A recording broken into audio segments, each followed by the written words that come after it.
kung pag-uusapan po natin itong mga senators for the defense, may kanya-kanyang damage silang nagagawa eh. Kaya makikita mo parang teamwork eh. Yung dalawang Cayetano, very aggressive. Tapos itong si Robin Hood Padilla, very aggressive din. Talagang bibong-bibo. Mm.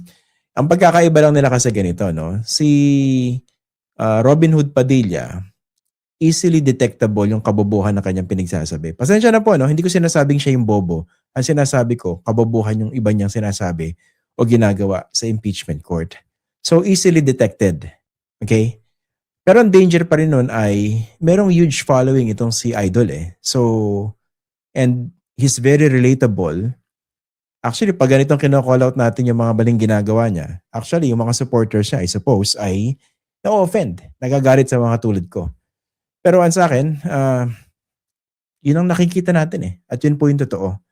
So, yun yung nakikita natin damage, no? Na kahit para sa marami sa inyong nanonood siguro, eh clearly, mali yung mga pinagagawa nitong si Robin Hood Padilla sa kanyang mga supporters. Tama yun. Hindi po ba? So, that's the damage that is doing so far in the first 9 days of the trial. Ang sa akin, mas delikado yung ginagawa nung magkapatid na Cayetano. Dahil yung magkapatid na Cayetano, definitely hindi bobo eh. Ang ginagawa lang nila, binobobo tayo. Diba? Dahil abogado sila, meron agad mantle of credibility. Parang there's also always that assumption that they know what they're talking about. Hindi po ba?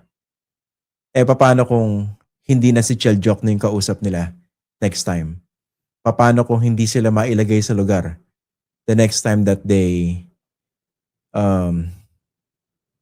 come up with a legal theory or try to obfuscate the discussion? Obfuscation po yung nakikita natin ginagawa ng magkapatid eh. Hinahaluan lang ng condescension on the part of Pia Cayetano, dinadaan sa taray, dinadaan sa hingal. Si Cayetano Alan naman, dinadaan sa pagiging patronizing. Nagpapaka-neutral, nagpapaka-humble, nagpapaka-malumanay. Pero ang totoo, inuunggoy naman tayo lahat, hindi po ba? Yun lang sa diskusyon doon sa Stonehill versus Jokno eh. 'Di ba? Pinipilit ni Cayetano, Pia, na i-mix up yung search warrant at saka subpoena. Buti na ilugar siya na maayos nitong si Dean Chel Jokno. Ito naman si Alan Peter Cayetano, kung naalala niyo yung exchange na yon, binabalik niya yung issue dun sa issues na dati nang nasettle sa House of Representatives. 'Di ba?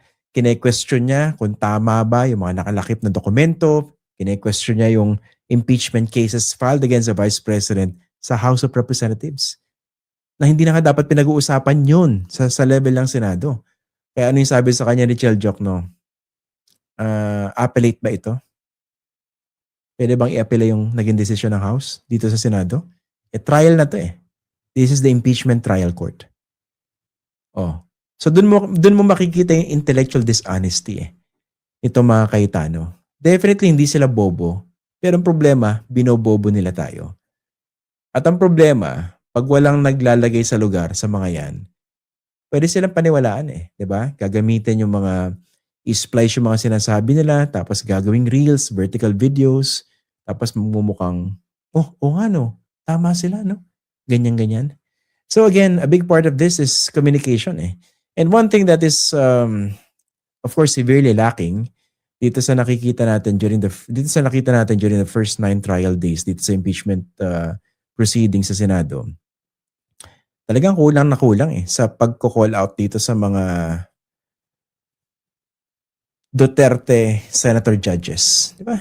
Tapatin na natin, mga Sara Duterte Senator Judges ito eh. Sila nagdo-dominate ng discussion at certain points. At talagang ang tindi ng pagkukulang ng presiding officer para pigilan naman itong pagdodomina itong tatlong senador na to. Hindi po ba?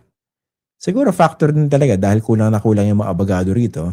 Pero at least tumatayo naman, di ba? Sina Senator Kiko Pangilinan, yung magkapatid na Tulfo, di ba? Kita-kita mo yung irritation sa pagmumuka, di ba? Yung pinakahuli, si Rafi Tulfo, bullshit na bullshit eh, no? Tapos sino pa ba? Ayun, si Tito Soto, di ba?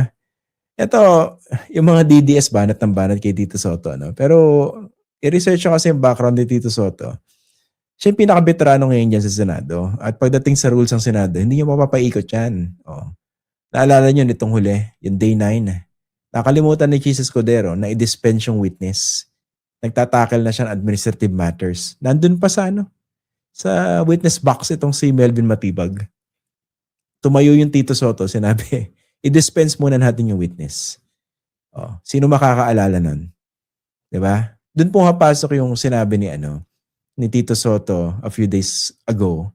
Na sabi niya, 'di ba dahil nagyayabang si Alan Cayetano. Ano ba yung sinabi ni Alan Peter Cayetano? Kino-quote niya si Joker Arroyo eh.